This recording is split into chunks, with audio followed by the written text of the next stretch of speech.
ତିର୍ତ୍ତୋଲରେ ବିଜେଡିର 28ତମ ପ୍ରତିଷ୍ଠା ଦିବସ ପାଳନ। ବିଜୁ ଜନତା ଦଳ ପାଳୁଛି ତାର 28ତମ ପ୍ରତିଷ୍ଠା ଦିବସ। ଦେଶର ଏକ ଶକ୍ତିଶାଳୀ ଆଞ୍ଚଳିକ ଦଳ ଭାବରେ ପରିଗଣିତ ହୋଇଛି ବିଜୁ ଜନତା ଦଳ। ବିଜୁ ପଟ୍ଟନାୟକଙ୍କ ନାମରେ ନାମିତ ବିଜୁ ଜନତା ଦଳର ସଭାପତି ତଥା ପୂର୍ବତନ ମୁଖ୍ୟମନ୍ତ୍ରୀ ନବୀନ ପଟ୍ଟନାୟକଙ୍କ ସୁଶାସନ ଓ ବିଭିନ୍ନ ଜନକଲ୍ୟାଣ ଯୋଜନାଗୁଡ଼ିକ ପାଇଁ ଆଜି ସରକାର ନଥିଲେ ମଧ୍ୟ ଓଡ଼ିଶାବାସୀ ବିଜୁ ଜନତା ଦଳ ଓ ନବୀନ ପଟ୍ଟନାୟକଙ୍କୁ ପ୍ରଶଂସା କରୁଛନ୍ତି। ଜଗତସିଂହପୁର ଜିଲ୍ଲାରେ ବିଭିନ୍ନ ସ୍ଥାନରେ ବିଜେଡିର 28ତମ ପ୍ରତିଷ୍ଠା ଦିବସ ପାଳନ କରାଯାଇଛି।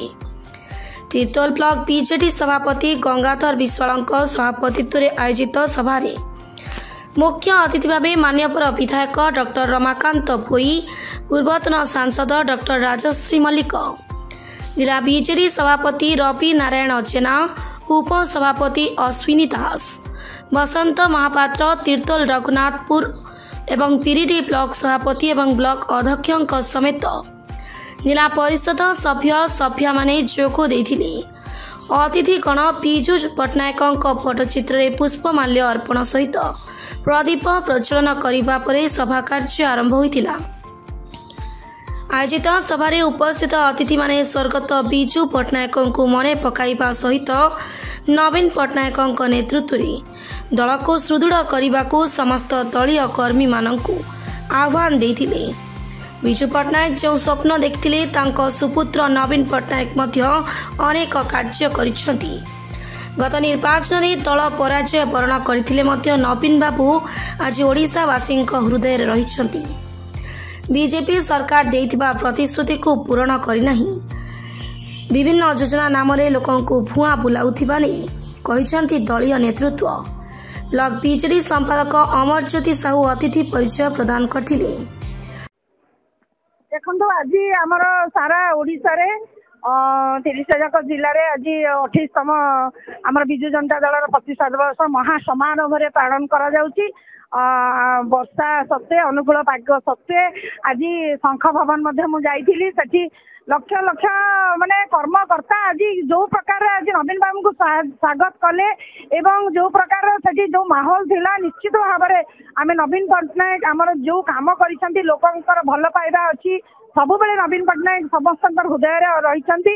ଆଜି ଆମେ ତିର୍ତ୍ତୋଲରେ ମଧ୍ୟ ଏଠି ଆମେ 28ତମ ପ୍ରତିଷ୍ଠା ଦିବସ ପାଳନ କଲୁ ଏବଂ ଆମର ସମସ୍ତ 3ଗୋଟି ବ୍ଲକର ସମସ୍ତ ଛାମୁଆ କର୍ମୀ, ସମସ୍ତ ମୁରବୀ ମାନେ ଆସିଥିଲେ ଏବଂ ସମସ୍ତ କର୍ମକର୍ତ୍ତା ଆସିଥିଲେ ଏବଂ ସମସ୍ତ ପଦପଦବୀରେ ଥିବା ଜିଲ୍ଲା ପରିଷଦଠୁ ଆରମ୍ଭ କରି ଚେୟାରମ୍ୟାନ ଏବଂ ସମସ୍ତେ ଆମେ ଉପସ୍ଥିତ ଥିଲୁ ଏବଂ ଆମ ସାଙ୍ଗରେ ମଧ୍ୟ ନାରୁ ଭାଇ ଥିଲେ, ଆମର ଯିଏ ଆମର ଜିଲ୍ଲାର ସଭାପତି ଅଛନ୍ତି ରବି ନାରାୟଣ ଜେନା ମହୋଦୟ ମଧ୍ୟ ଥିଲେ ଏବଂ ଆଜି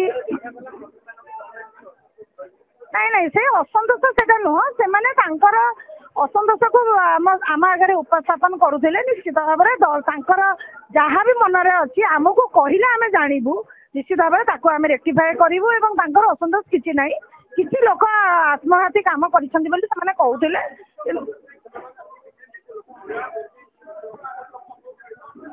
ନିଶ୍ଚିତ ଭାବରେ ସେଇ କଥା ମୁଁ ନିଶ୍ଚିତ କହିବି। ଆଜି 6 ମାସର ସରକାର, ଆଜି ସେମାନେ ଯୋଉ କହୁଛନ୍ତି ଆମେ ଶିଶୁ, ସେମାନେ ଶିଶୁ ହେଇକି ରହିଯିବେ।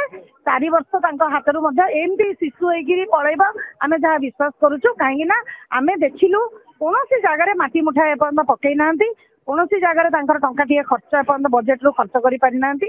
ତେଣୁ ଆମେ ଲୋକମାନେ ଯୋଉ ଅତିଷ୍ଠ ହେଲେଣି, ଦରଦାମ କଥା କୁହନ୍ତୁ, ଆମ ଚାଷୀ ଭାଇଙ୍କ କଥା କୁହନ୍ତୁ, ସ୍କୁଲ କଲେଜର ପିଲାଙ୍କ କଥା କୁହନ୍ତୁ ଏବଂ ସବୁଠୁ ବେଶୀ ଯୋଉ ସରକାର ଯୋଉ ନବୀନ ବାବୁ ମା ମାନଙ୍କୁ ଯୋଉ ଉପରକୁ ନେଇଥିଲେ, ଆଜି ସେମାନେ ଆଜି ଘରେ ବସି କାନ୍ଦୁଛନ୍ତି। ସେମାନଙ୍କର ଲୁହ କେବେ ବି ବ୍ୟର୍ଥ ଯିବନି, ଏହା ମୁଁ ଜଣେ ମହିଳା ହିସାବରେ ମୁଁ ଆଜି କହିବି। ସେମାନେ ଯୋଉ ଆଜି ପଶ୍ଚାତାପ କରୁଛନ୍ତି, ନବୀନ ବାବୁଙ୍କୁ ଆଜି ହରେଇଛନ୍ତି ଏବଂ କାନ୍ଦୁଛନ୍ତି।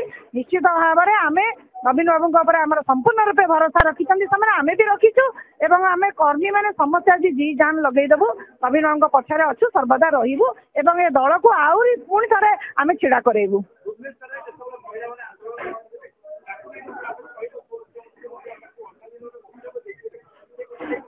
ନିଶ୍ଚିତ ଭାବରେ ମୁଁ ଜଣେ ମହିଳା ଭାବରେ ମତେ ବହୁତ ଆଘାତ ଲାଗିଥିଲା।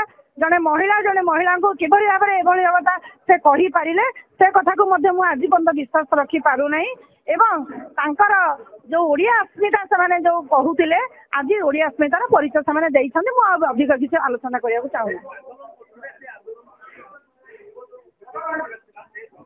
आपण देखि मु विगत दिन रे एक कथा भी मध्य मो मंत्री मानक सहित पंचायत राज मिनिस्टर सहित भी कथबार्ता हेछि एसपी को सहित कथबार्ता हेछि हमर जो आईएससी नाहंती हमर वीडियो नाहंती विभिन्न ऑफिसर नाहंती ये एठिकार समस्या नो आपण माने देखिथिबे सारा ओडिसा रो समस्या एटा आपण माने देखिबे सरकार 6 मास 7 मास हला आसिला पर करिछि कोन आज जदि आपण कोनोसी लाइन डिपार्टमेंट को देखिबे कोनोसी लाइन डिपार्टमेंट रो हेड जो एसपी को अछंती आपण देखिथिले को डिपार्टमेंट रो हेड अछंती प्रतिष्ठा दिवस रे एही मेसेज रहिबो आमे बिजु जनता दल रो सक्रिय कर्मी हिसाब रे आमे समस्त संगठित हेकरी काम करिबा आज दल शासन रे नथिले मध्य आमे माने सुख समय रे 24 वर्ष थिलु दल रे आज दुख समय रे मध्य रहिबु लोक मानक सहित रहिबु लोक मानकर भलो मंद सुख दुख सहित शामिल हेबु एवं जहा जहा इश्यू लोक मानकर उठिबो साधारण लोक मानकर उठिबो ताको समाधान करिया बे चेष्टा करिबु। तीर्थल मानस कुमार सुतार को रिपोर्ट प्रतीक्षा न्यूज।